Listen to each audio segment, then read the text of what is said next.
Hello এবং নমস্কার আমার ইউটিউব ফ্যামিলিকে। কেমন আছো তোমরা সবাই? আমি খুব ভালো আছি। চলে এসেছি আবার একটা নতুন ভিডিও নিয়ে। আজকের যে ভিডিওটা হবে সেই ভিডিওটা হচ্ছে মা নয়াটেশ্বরী টেম্পল সতীপীঠ নিয়ে। আমরা রামপুরহাট স্টেশন থেকে নয়াটে গেছিলাম। তো কোন ট্রেনে গেছিলাম, কত কি ভাড়া পড়েছিল, অল্টারনেট কী ট্রেন আছে যেটা তোমরা যেতে পারো রামপুরহাট স্টেশন থেকে, সেই সব ডিটেলস তোমরা পেয়ে যাবে এই ভিডিওর মধ্যে। মায়ের দর্শন করলাম, মায়ের ভোগ খেলাম দুপুরে সন্ধ্যায়। এর চাইতে আর বড় কিছু পাওয়ার আমার নেই। আমি খুব হ্যাপি। জয় তারা। আচ্ছা, এখন আমি রামপুরহাট জাংশনে 3 নম্বর প্ল্যাটফর্মে বসে আছি। আমরা এখন যাবো হচ্ছে নয়াটে, হচ্ছে মা নয়াটেশ্বরী মন্দির। তো ওখানে যাওয়ার জন্য আমাদের ট্রেন আছে গণদেবতা এক্সপ্রেস। সেটা 9টা 47-এ 3 নম্বর প্ল্যাটফর্মে আসে। 3 নম্বর প্ল্যাটফর্ম থেকে এটা যাবে হচ্ছে মাত্র 15 মিনিটের রাস্তা আছে। 10টা 12 থেকে 15-এর মধ্যে আমরা পৌঁছে যাবো নয়াটি। ওখান থেকে আবার আই থিঙ্ক অটো ধরে, যেটা অটো বা টোটো বা অটো যেটাই হবে সেটা ধরে আমরা মন্দির পৌঁছে যাবো। তো চলো দেখা হবে নয়াহাটি।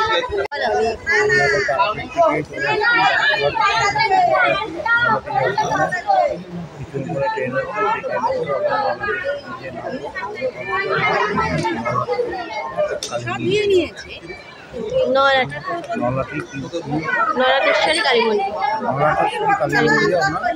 আমরা যে ব্রেক জার্নি করে যাব, বেসিক্যালি তারাপীঠ থেকে নয়াটি বা নয়াটি থেকে আমাদের সোজা প্ল্যান আছে, ঠিক আছে?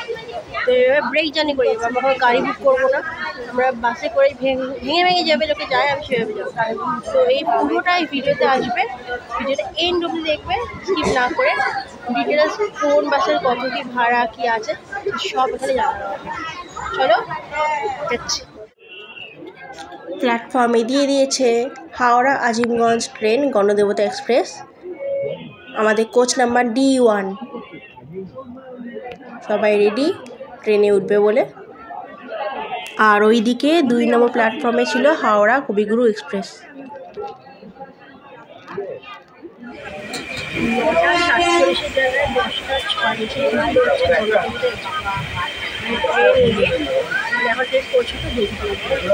আর আমাদের সিট নাম্বার হচ্ছে 2 51 52 55। আর এটা হচ্ছে লেট করবে বলে ওখানেও লেখা রাখলে এবার কী কী হবে।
সব তোমাদের মতো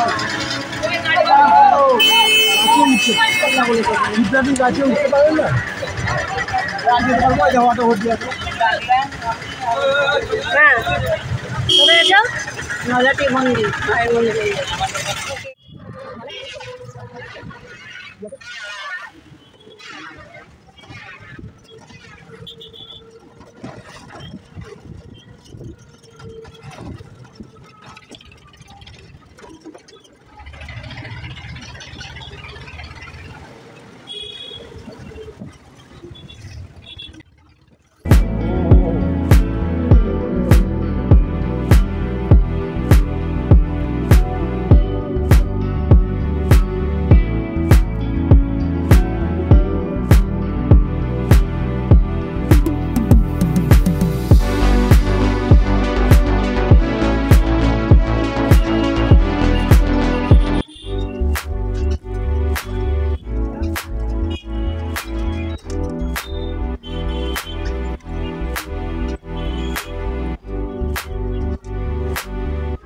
দশটা 53 এখন নয়নাটি মন্দিরের সামনে চলে এসেছি আমরা অটো করে, সরি টোটো করে। আর এই অপোজিটেই আমার মন্দির আছে, দেখো।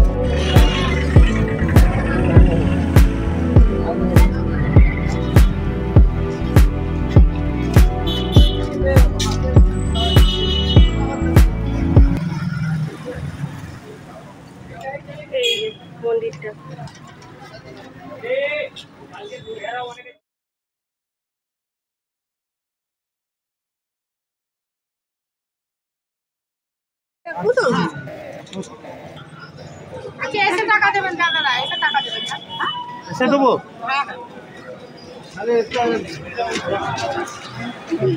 মন্দিরের উল্টো দিকেই ডালা নেওয়ার প্রস্তুতি চলছে।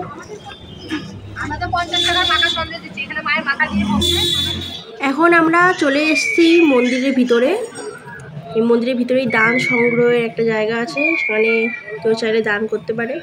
একদম ওই দোকানটা যেখান থেকে আমরা ডালা নিলাম তার উল্টো দিকেই রাস্তায় আমরা চলে এসেছি। এখানে এই যে জায়গাটা আছে এখানে বলি হয়, এখনও এখানে বলি হয়, তাই পাঠা বলি। আর আমরা যখন গেছিলাম তখন এখানে কারোর পৈতে হচ্ছিল, মানে এটি পৈতে অন্নপ্রাশন, এখানে সব পুজো টুজো হয়ে থাকে। এই যে এখানে মেন মন্দিরটা হচ্ছে এটা, সিঁড়ির উপরে উঠতে হবে। এখানে লেখা আছে যে তাই অশালীন জামা কাপড় পরে মন্দিরে ঢোকা যাবে না। এই যে আমি, মা, মাসি এসব আমরা উঠছিলাম। এই হচ্ছে মন্দিরের ভিতরটা। মাসিরা চলে গেছে আর আমার মা রেডি ডালা নিয়ে পুজো দিতে যাবে বলে। মন্দিরে প্রবেশ করার সাথে সাথেই ভীষণ একটা শান্তি অনুভব হলো। হয়তো মায়ের ইচ্ছা, মায়ের লীলা এটা। জয় মা নলাটেশ্বরী মায়ের জয়।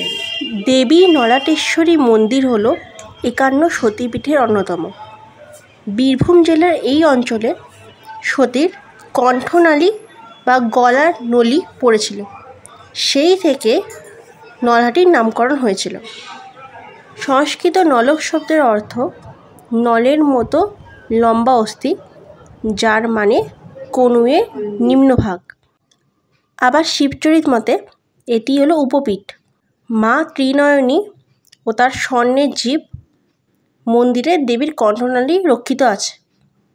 প্রত্যহ দেবীর স্নানের পর ও মঙ্গল আরতির পূর্বে উক্ত দেবীর অঙ্গ ভক্তদের প্রদর্শিত হয়। তবে শাস্ত্রে দেবী কালিকা বা শেফালিকা যাই বলা হোক না কেন, স্থানীয়রা দেবীকে নলাটেশ্বরী বলেই থাকেন। ভৈরব অবশ্য সর্বত্র যোগীশ নামে উক্ত।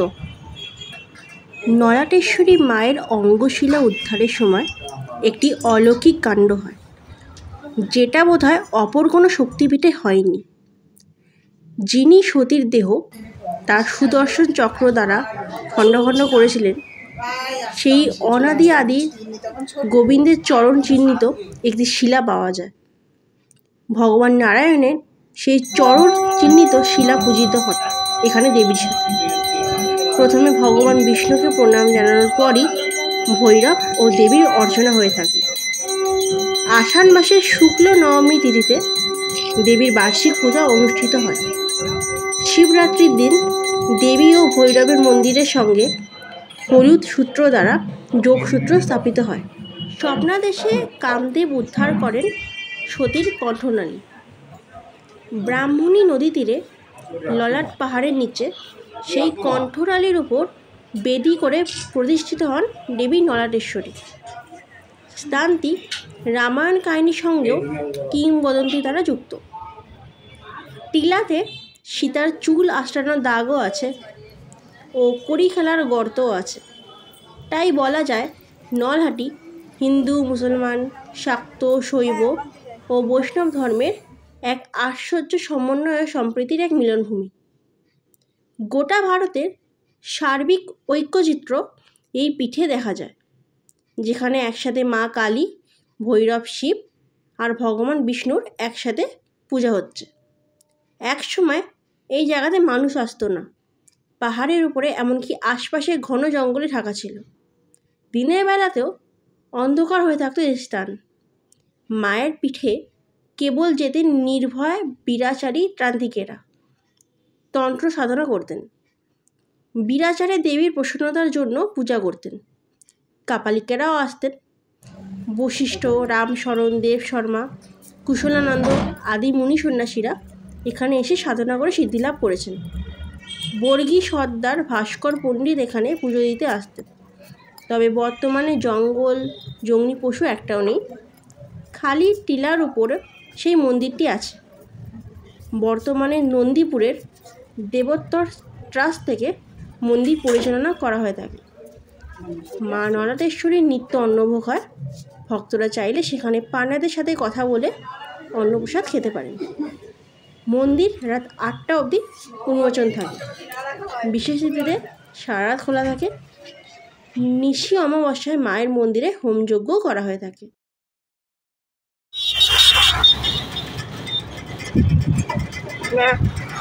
পুজোটা কেমন হলো? খুব ভালো, চড়ে বলো, খুব সুন্দর। আর মুখ থেকে চোখ সরানো যায় না, এত ভালো লাগে।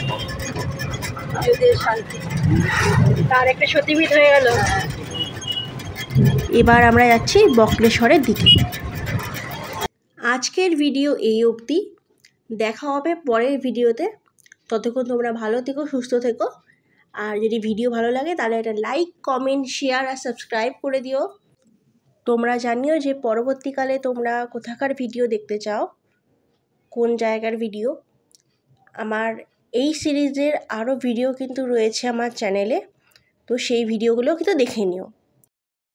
Thanks for watching.